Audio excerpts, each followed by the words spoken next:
Olá, meus queridos alunos do sétimo ano, tudo bom com vocês? Espero que todos estejam bem, com saúde, dispostos aí para a nossa aula fantástica de língua portuguesa aqui no Instituto Educacional Elim, onde nós temos Deus em primeiro lugar e o ensino de qualidade é sempre. Você já sabe disso, que nós, professores do Instituto Educacional Elim, damos o nosso melhor para que você seja o melhor. Muito bem, professor Rogerson aqui falando com vocês.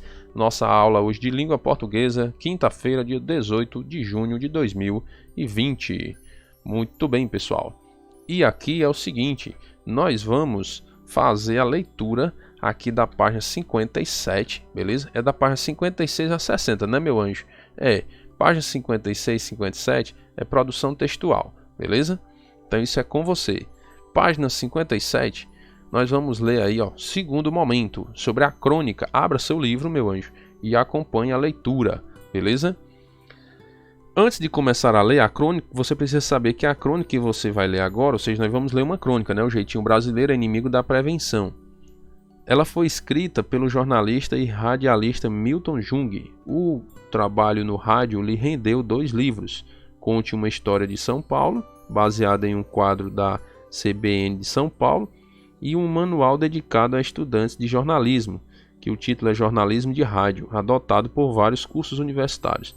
Em 2008, Jung criou a rede Adote um Vereador, na qual cidadãos são convidados a acompanhar e fiscalizar o trabalho dos legisladores municipais. Muito bem, vereador é um legislador municipal, e aí esse projeto aí de adotar um vereador, para você fiscalizar, saber se você está trabalhando direitinho, né? Muito bem. Ao seguinte, pessoal, o texto, né, dessa crônica que nós vamos ler agora, o jeitinho brasileiro é inimigo da prevenção. Se inicia na página 57, fica ligado na leitura. Acompanhe aí no seu livro, que ainda é melhor, porque você vai ouvindo aqui a leitura que eu vou fazer e vai acompanhando aí para ir se acostumando. Beleza? Vamos lá. Somos o país do jeitinho e nos orgulhávamos disso, pois sinalizava nossa capacidade de improvisar, encarar as situações mais complexas e oferecer soluções práticas. Nos tornamos reféns desta história quando a exceção passou a ser regra e transformamos em definitivas medidas que tinham caráter provisório, entenderam? Nos tornamos reféns desta história quando a exceção passou a ser regra e transformamos em definitivas medidas que tinham caráter provisório, certo? Aquelas medidas que tinham caráter só provisório ali, acabou sendo definitivo no nosso dia a dia devido a seguir essa ideia do jeitinho brasileiro, certo? Poucos duvidam que o Brasil não consiga realizar os Jogos de 2016. Isso aqui é porque foi escrito no passado, né? O livro, lá de 2015, por aí assim. Pois sabem que na hora certa de fazer um puxadinho, pede-se emprestado, decreta-se feriado ou se oferece atendimento especial para privilegiados e pedimos compreensão aos demais em nome da nação. O jeitinho brasileiro deixa aberta a porta corta-fogo do prédio para o ar circular, mas galhofa com as simulações de incêndio organizadas por solitários brigadistas, quando eles existem. Entrega para o mestre de obras a função de engenheiro e substitui o projeto do arquiteto por rabiscos no papel de pão. Esse não existe mais com certeza. As placas de trânsito são meramente ilustrativas. Se o limite é 60 km, andamos a 80 km, pois temos certeza de que não haverá problema. Se o sinal é de pare, lemos reduz a velocidade. Ou seja, não para, né? Só reduz. Só alguns, né? Não acredito que você faz isso não, hein? Muito bem. Problemas de saúde resolvemos no balcão da farmácia. Exames preventivos são perda de tempo.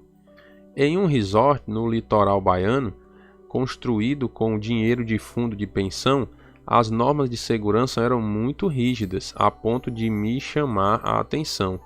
Não precisei muito tempo para descobrir o motivo. O seguro de vida feito por executivos estrangeiros exige a estrutura para pagar indenização em caso de acidente. A obsessão pela prevenção, que nos causa incômodo, é obrigatória em países da Europa e nos Estados Unidos. Por isso, enquanto no Brasil tanto faz como tanto fez, nos prédios americanos as portas abrem para fora. É para a rua que se vai quando há situação de risco, e o acesso tem de ser facilitado. Interessante, né? As portas abrem já para fora, que é numa situação de risco já ficar no sentido de correr, já vai barroando na porta e abrindo, né? Você não tem que puxar a porta para dentro para poder sair, né? Pode causar um acidente. É um detalhe, mas que pode salvar uma vida. A pessoa, o cara vem correndo, daqui a pouco o que vai na frente abre a porta, o que vem de trás, bum, barrou na porta, pode se machucar, né? Precisamos implantar a cultura da prevenção e as escolas serão importantes nesta iniciativa. Não defendo a criação de uma matéria específica para o assunto, a grade escolar já está completamente ocupada. Podemos, porém, discutir o assunto com os alunos de forma interdisciplinar em palestras, atividades extracurriculares e campanhas internas, que a escola realiza treinamento de fuga, preparando seus estudantes para casos de risco. Muito bem. Os governos, União, estados e municípios, devem usar as verbas publicitárias desperdiçadas em propaganda política para mobilizar a sociedade. São Paulo, ano passado, não em 2009, né, mas no ano anterior que foi escrito aqui o livro,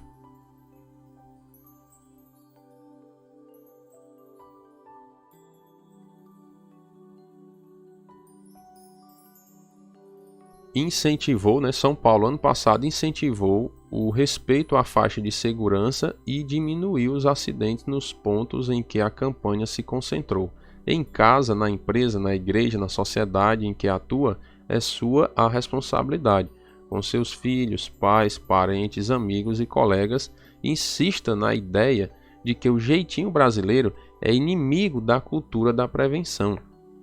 Então, muito interessante aí esse texto, né, que vai falar contra o jeitinho brasileiro. Essa crônica ela vem aí para fazer uma crítica ao jeitinho brasileiro que se tornou, em alguns casos ou por algumas pessoas, se tornou uma prática, uma rotina de vida.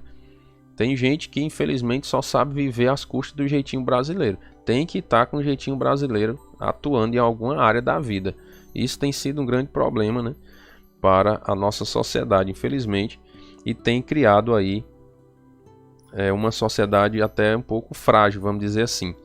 E porque algumas pessoas procuram sempre dar um jeitinho, né, para burlar as leis, burlar as normas, as regras, né, ou seja, de forma fraudulenta, dar um jeitinho para baratear alguma coisa, para sair na vantagem, gastar menos por algum motivo e coloca em risco outras pessoas e às vezes a própria vida, né? Por exemplo, eu trabalho na área da elétrica também, né? Sou eletricista e nós vemos muito isso na sociedade. As pessoas não querem adquirir os dispositivos de segurança, não querem fazer a instalação dentro dos padrões, porque senão vai aumentar o preço do projeto, né? E é por isso que eu tô até saindo um pouco dessa área elétrica, né? Porque as pessoas não querem seguir as normas e eu não vou fazer um serviço e não dá a garantia. Eu gosto de fazer um serviço e garantir o serviço. Aí eu acabo que estou saindo fora dessa parte elétrica porque algumas pessoas não querem seguir os padrões, né? Mas assim, cada um, né? Cada um. Então, nós vamos adiante, né? Porque não adianta a gente estar fazendo as coisas aí fora da norma porque traz problema depois, né? Muito bem. Pessoal, seguinte, vamos para a página 59. Vocês observem que as páginas serão identificadas aqui embaixo, ó, P59. E aí você pode acompanhar no seu livro aí, beleza? E eu resolvi hoje bater as fotos do livro e colocar aí. Não é porque seja mais fácil não, pessoal, que pelo contrário, dá mais trabalho, né? tem que bater foto, tem que editar a foto para colocar no slide, tem que enviar foto, tem que não sei o que, é um rebuliço medonho. Para mim é muito mais fácil só digitar a resposta, né? Mas eu, para tentar modificar, né, um dia faz de um jeito, outro dia faz do outro, para ficar diferente, aí hoje eu resolvi colocar as fotos. Tranquilo? Show de bola. Vamos lá. Primeira questão do livro de vocês aí, pessoal, diz assim: a partir do texto lido, como podemos caracterizar o jeitinho brasileiro? E está aí a resposta, né? Muito simples, muito fácil, sossegado. Você caracteriza como o jeitinho brasileiro a maneira hábil, improvisada, astuciosa de conseguir algo, certo? Uma maneira aí astuciosa de você conseguir alguma coisa. Será que é bom isso aí, né? Aí é outra história, né? Parte para o lado do debate, da discussão, né? Eu acho que não é muito bom esse negócio não, né? Esse jeitinho brasileiro. Ah, conheço o fulano de tal, rapaz, ali do banco. Aí eu vou lá no banco, porque eu conheço ele, aí é beleza. Ele manda eu passar na frente dos outros, né? E depois eu dou um agradozinho a ele. Manda ali um queijo, manda uma galinha, né? Porque ele tá te dando aí a oportunidade de burlar as normas, né? Na fila, né, para ser seguida. Aí tu vai, não, rapaz, eu conheço lá o cara vai lá do banco, ele vai me passar na frente dos outros lá e depois eu mando um agradozinho para ele. Hã? E os outros que estão na fila, eles também não precisam não ser atendidos? Quer dizer que uns são mais privilegiados do que os outros? Aí é onde eu digo que a sociedade tem se tornado muito fraca, porque procura burlar as regras, as normas, nas coisas mais simples. Você imagina nas maiores, né? Às vezes as pessoas criticam os políticos e tudo, não estou defendendo ninguém, mas preste atenção, vamos botar a mão na consciência. Político é corrupto. Bom, não gosto nem de generalizar, né? Que eu não conheço todos os políticos, não sei se todos são. Mas tudo bem, não vamos partir para a discussão política aqui. É só para trazer uma observação e uma reflexão para nós. Nós acusamos os outros de serem corruptos. E nós? Temos sido? Sim ou não? Bote a mão na consciência e pense, né? Será que você tem agido com esse jeitinho brasileiro, procurando tirar vantagem em tudo, mesmo que prejudique outras pessoas? Bote a mão na consciência e reflita, beleza? Questão 2, pessoal. Podemos afirmar que o autor é a favor do jeitinho brasileiro? Lógico que não, né? Lógico que não. Justifique a sua resposta. Ele é contra porque o jeitinho brasileiro é inimigo da cultura da prevenção. Às vezes você não age de forma preventiva porque quer dar um jeitinho, né? Quer dar um jeitinho. Não, rapaz. Botar o extintor não lá na obra não, porque precisa não. O corpo bombeiro exige, mas deixa pra lá. Pega emprestado ali do colega. Aí o corpo bombeiro vir e dar o laudo que tá ok e depois devolve o extintor. Precisa não. Aqui não vai dar incêndio não. Ó. Tá sendo inimigo da prevenção, né? O jeitinho. Preste atenção no serviço, né? Então o autor aí é contra o jeitinho brasileiro. Questão 3, pessoal, diz assim: como vimos no início deste capítulo, a crônica é um texto cujo tema é retirado do cotidiano, normalmente com o objetivo de divertir ou de propor uma reflexão a partir de um enfoque crítico. Nessa crônica, qual foi o tema escolhido por Milton Jung e qual foi o seu objetivo ao produzir esse texto?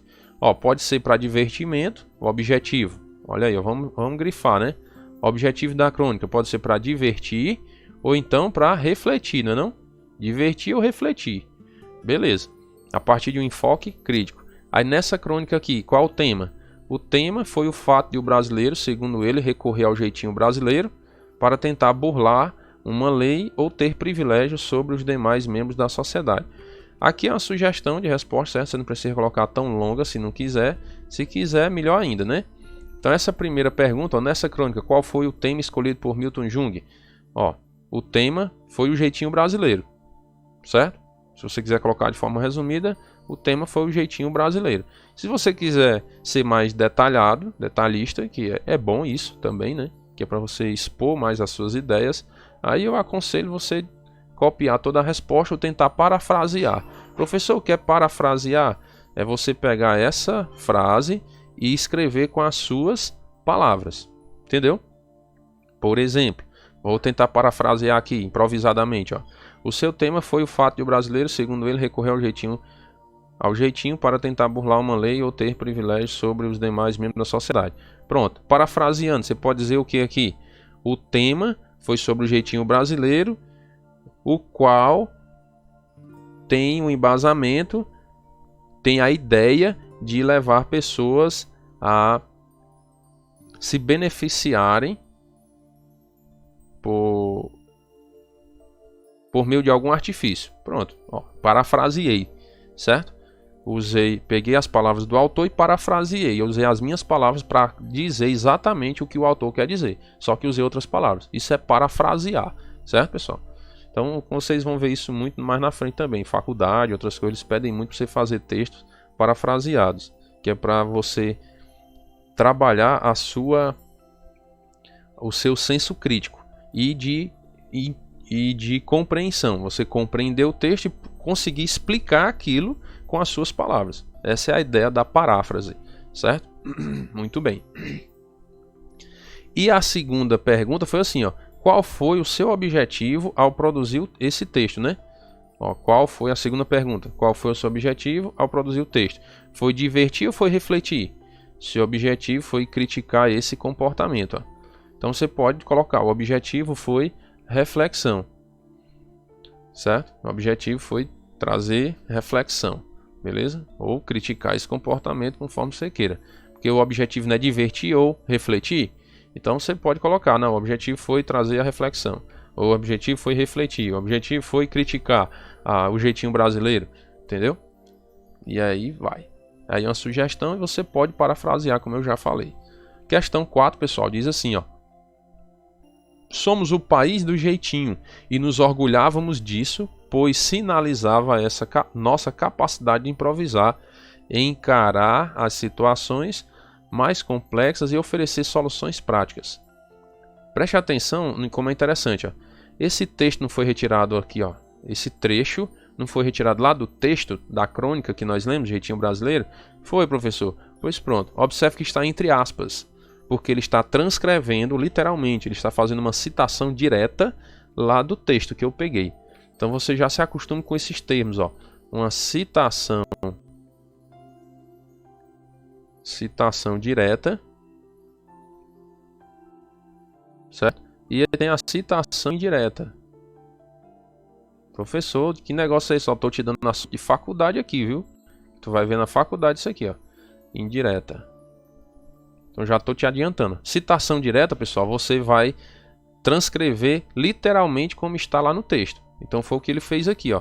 Ele transcreveu literalmente, aí colocou entre aspas. Show de bola. Tem dois tipos de citação direta, mas isso aí você vai aprender lá na faculdade, né?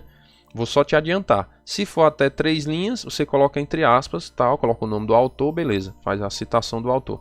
Se for mais de 3 linhas, você faz recuado, 4 centímetros na margem esquerda. Depois você vai entender isso aí. Você vai lembrar um dia, quando você estiver na faculdade, que o professor te ensinar a fazer citações, você vai lembrar: o professor Rogério me ensinou lá no 7º ano, deu uma dica como era. Pronto. E a citação indireta, pessoal, é paráfrase, certo? É uma paráfrase. Professor, o que é a paráfrase? Eu te falei há pouco tempo, não foi?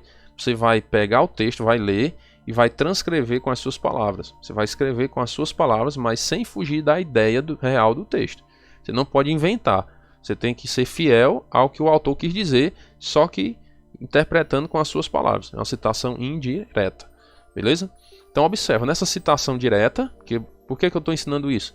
Você vai ver lá na frente, vai precisar, e pode ser que ao longo do nosso estudo aqui eu use esses termos, né? Olha, essa citação direta aqui, entendeu? Essa citação direta, aí você já sabe, a citação direta é porque está fiel ao texto com todas as palavras que estavam lá no texto original, beleza? Tranquilo. Quando eu falar de citação indireta, foi uma paráfrase. A pessoa leu o texto e interpretou, escreveu com as suas palavras, sem fugir da originalidade do texto. Tranquilo. Então, pessoal, conforme esse trecho, né, conforme essa citação direta, responda às alternativas. Letra A: por que o brasileiro se orgulha do jeitinho brasileiro? Aí tem a resposta: pela capacidade de improvisar nas situações complicadas, certo? Você improvisa. Mas será que esse improviso é sempre algo bom, né? Às vezes em alguma situação pode até ser, mas em outras nem tanto, né? Vou citar um exemplo. O jeitinho brasileiro, por exemplo, o médico, ele tá lá no restaurante, isso parece que aconteceu, eu não tô bem lembrado da história assim, para te contar a realidade, quando aconteceu e tal, não tô lembrado. Mas vamos supor, o médico tá lá no restaurante, aí uma pessoa tá lá se alimentando e tal também, perto da mesa dele. De repente a pessoa se engasga e começa a morrer asfixiada. Aí o médico vai lá, pega a caneta, né? E tira aquele miolo da caneta e puf, fura a garganta da pessoa. Lá para desobstruir, né? Quando ele fura, se você pesquisar, você vai entender a questão do traqueóstomo. Quando a pessoa é internada no hospital e ela tá com dificuldade assim de respirar, e eles furam um buraquinho na garganta para colocar um tubozinho que vai ajudar na respiração, né? Então o médico, sabendo disso, ele pode improvisar, pega ali a caneta, tira o miolo e puf, fura ali a garganta da pessoa. Não é na veia, certo? É na parte da respiração, para poder liberar, né? Aí o médico vai lá, fura, é a ferramenta que ele tem naquela hora, é um tubo de uma caneta, né? Então, para salvar a vida, ele deu um jeitinho brasileiro, ele improvisou, pá, furou a garganta do cara ali para poder liberar a respiração e salvou a vida do cara. Então, nesse sentido, o jeitinho brasileiro foi bom, né? Então, uma situação complicada, daqui que chegasse com esse rapaz no hospital lá, com essa pessoa no hospital, será que ele não morreria no caminho? Então, o médico dá o jeitinho brasileiro dele, certo? Salva uma vida, pronto, foi positivo, né? O jeitinho brasileiro, a criatividade, nesse sentido. Mas quando o jeitinho brasileiro está se referindo à malandragem, ou seja, a trapacear, a enrolar as pessoas, a enganar as pessoas, aí já é outra história, né? Já não é a coisa boa, beleza? Então, letra B, pessoal, ó, pesquise em dicionários o que é malandragem e em seguida relacione o seu significado ao tema da crônica. Você vai responder lá no formulário, beleza? Formuláriozinho, você vai colocar aí nesse formulário e tem um item lá para você colocar essa resposta. Pode observar lá que tem, certo? Responda aqui o item B da questão 4 da página 59. Aí você vai colocar a resposta lá, beleza? Letra C, do mesmo jeito, você vai responder no formulário também, que é a resposta pessoal, e eu quero ver lá qual o seu pensamento com relação a isso. O autor da crônica deixa clara sua ironia quando justifica o orgulho do cidadão sobre o jeitinho para tudo. Baseado nisso, no seu dia a dia, quais são os outros jeitinhos que você observa? Discuta com o professor o que foi pesquisado. Então, por isso que eu quero que você coloque lá no formulário, que é para eu dar uma analisada. Quais são os outros jeitinhos que você observa no dia a dia? Beleza? Quinta questão. Diz assim, a corrupção é uma ação exclusiva dos políticos? Lembra do que eu comentei no início? Não, né? Não é exclusiva dos políticos. Tá aqui para a primeira pergunta. Primeira pergunta encerra-se aqui, né? Tá aqui a resposta. Não, não é exclusiva dos políticos. Justifique sua resposta a partir do texto. Aí vai lá, ó. A corrupção também está atrelada ao dia a dia da população quando esta burla as leis. Burlar no sentido de enrolar, né? Você vai estar falsificando, está trapaceando, está burlando as leis, desobedecendo às leis. Traz essa ideia aí, certo? Então, não está atrelado só à classe política. Por isso que eu falo, vamos refletir um pouco mais, né? Às vezes nós só acusamos os políticos de serem corruptos. É bem verdade que alguns são, não sei se são muitos, não sei, não conheço todos, né? E não tenho muito conhecimento com isso aí, com a vida dos políticos, principalmente a vida particular e corrupta deles, né? Mas, porém, todavia, entretanto, eu não conheço todos, então não posso acusar que todos são. Nem sei se são muitos ou poucos, mas beleza, alguns são, né? Como nós temos visto aí na própria mídia. Mas nós sabemos que não são só eles. A própria população civil, que não é parlamentar, ele também tem as suas corrupções, certo? Então nós temos que colocar a mão na consciência e primeiro nos corrigir antes de apontar o erro dos outros. Beleza? Gostei muito desse estudo, dessa nossa aula de hoje, porque nos traz a reflexão, né? Pra gente refletir na vida, pensar um pouquinho mais se vale a pena viver às custas desse jeitinho brasileiro ou não. Se é melhor nós consertarmos a nossa vida, procurar agir direitinho, né? Dentro das leis, das normas, das regras, que nós mesmos vamos estar com a nossa consciência limpa e vivendo de uma maneira mais tranquila, vamos dizer assim, porque não estaremos assim com aquele peso na consciência. Vixe, rapaz, eu fiz isso que era errado, né? Como é que pode e tal? E agora como é que eu vou corrigir? Aí às vezes o orgulho vem, não deixa você pedir perdão, se desculpar pelo erro que cometeu e deixa as águas rolar e alguém ficou ferido ou prejudicado por conta do seu jeitinho brasileiro. E aí, do nosso jeitinho brasileiro, né? Então isso não é bom. Cuidado com o jeitinho brasileiro aí, para que área vai pender o seu jeitinho brasileiro, né? Se é para a área da criatividade, para fazer algo bom, ou se é para a área da corrupção, né? E cuidado, beleza? Sexta questão, pessoal. Jeitinho é uma expressão tipicamente brasileira. É um modo de agir usado para driblar normas e convenções sociais. Pensando nisso, marque a alternativa que não apresenta esse jeitinho. Aí, letra A, ceder um lugar no ônibus. Você já está vendo a resposta, mas tudo bem. Mas vamos refletir nos outros. Ó. Ceder um lugar no ônibus, beleza, não tá. O jeitinho brasileiro seria se você tomasse o lugar de alguém no ônibus, né?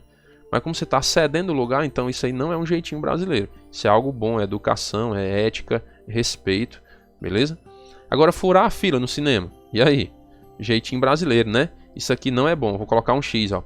Quen, quen, quen, quen, quen. Isso aqui não é bom, certo? Vou colocar até de vermelho, que é reprovado. Reprovado. Ó. Reprovado. Não é bom. Comprar produtos falsificados. Isso também não é bom. Copiar as respostas do colega na prova. Vixe! Essa aqui eu vou riscar assim, ó.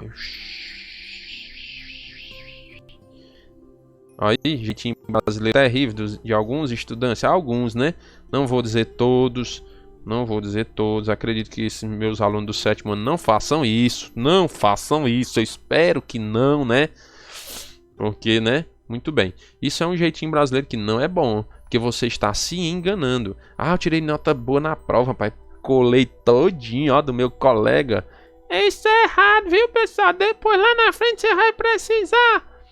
E aí, ó, dá tudo errado. Porque você não vai ter aquele conhecimento. E o seu colega que lhe deu a cola naquele dia não vai estar lá para te ensinar. Aí, tá vendo o Joãozinho, ó? Tava só ligado aqui, observando o movimento. Agora ele tocou no assunto aqui que ele não gosta de colar na prova, né, Joãozinho? Não, colar não pode não.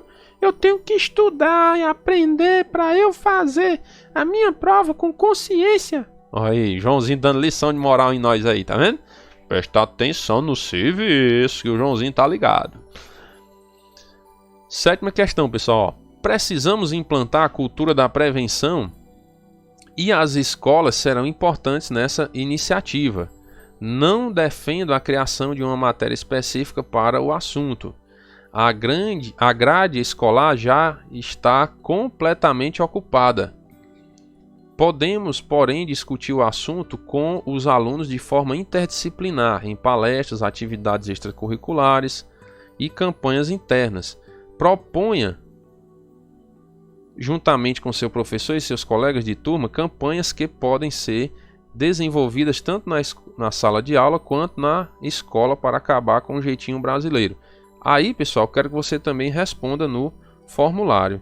Tranquilo? Eu quero que você responda no formulário, porque é o seguinte. Você vai propor, né? A ideia aqui não é propor. Proponha, certo? Juntamente com o seu professor e seus colegas de turma. Então você vai propor, beleza? Campanhas que podem ser desenvolvidas tanto na sala de aula quanto na escola para acabar com o jeitinho brasileiro daquela forma negativa que nós falamos. Então coloca lá no formulário, usa a criatividade, certo? Eu quero dar uma olhada lá o que vocês comentaram a respeito disso, beleza? Questão 8, pessoal, você vai ler a tira abaixo. Observa que aqui está dizendo assim, ó, prova de redação, né? Tema, corrupção. E aí? O que foi que ele escreveu? Foi o que ele escreveu? Vamos lá, né? Que relação podemos fazer entre essa tirinha e o texto Jeitinho Brasileiro? É inimigo da prevenção. Qual a relação, né? Pronto. A tirinha aí, ó, tá mostrando o quê? Que por meio da atitude de Preá, que é aquele personagem lá, que ele não entende o sentido da palavra corrupção. Ó. Ele não entende, não sabe o que é que significa, né? Não sabe.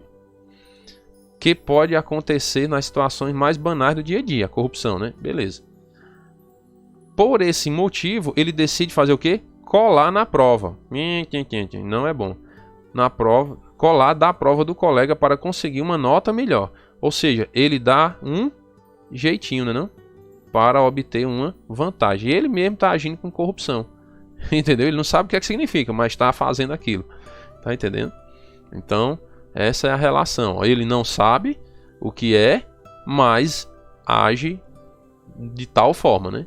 Você pode parafrasear isso aí, certo? Tem todo um texto e você pode parafrasear. Se não quiser escrever tudo, você pode usar a criatividade e parafrasear, certo? Que é a questão de você interpretar o que é que está escrito, compreender e conseguir escrever com as suas próprias palavras. E se não quiser interpretar, copia do jeito que está aí a resposta. Beleza? Tranquilo. E a questão 9, pessoal, no dia a dia, quando alguém burla regras ou até leis para obter alguma vantagem, isso também é corrupção. Sim ou não? Descreva situações que exemplifiquem essa afirmativa. Então, eu quero que você responda no formulário também isso aí. Certo? Questão 9, responde lá no formulário para nós darmos uma analisada aí como é que está a sua mente com relação a esse tema. Tranquilo, pessoal? Muito bem. Meus queridos, esse quadrinho Aprenda Mais, ele vai apontar aí 10 práticas de corrupção comuns no dia a dia do brasileiro. De acordo com essas aí, com essas práticas de corrupção, você já vai te ajudar a responder aquelas perguntas que você tem que responder no formulário. Então, os números refletem o quanto atitudes ilícitas estão enraizadas em parte da sociedade brasileira e acabam sendo encaradas como parte do cotidiano. Olha aí alguns exemplos. Não dar nota fiscal, não declarar imposto de renda, tentar subornar o guarda para evitar multas, falsificar a carteirinha de estudante, dar ou aceitar troco errado, roubar a TV a cabo, furar a fila, comprar produtos falsificados, no trabalho bater o ponto pelo colega, você vai bater o ponto lá pelo colega, né? E isso aí, pessoal, tá na página 60, viu? E falsificar assinaturas. Deixa eu só corrigir aqui, que eu esqueci de mudar aqui a página. Página 60. Certo? Beleza. Então, aí são práticas de corrupção no dia a dia, certo? E aí você já pode se basear nessas práticas e observar o que é que acontece no dia a dia e tal, alguma coisa que você vê com relação a isso e fazer as suas respostas lá no formulário. Beleza?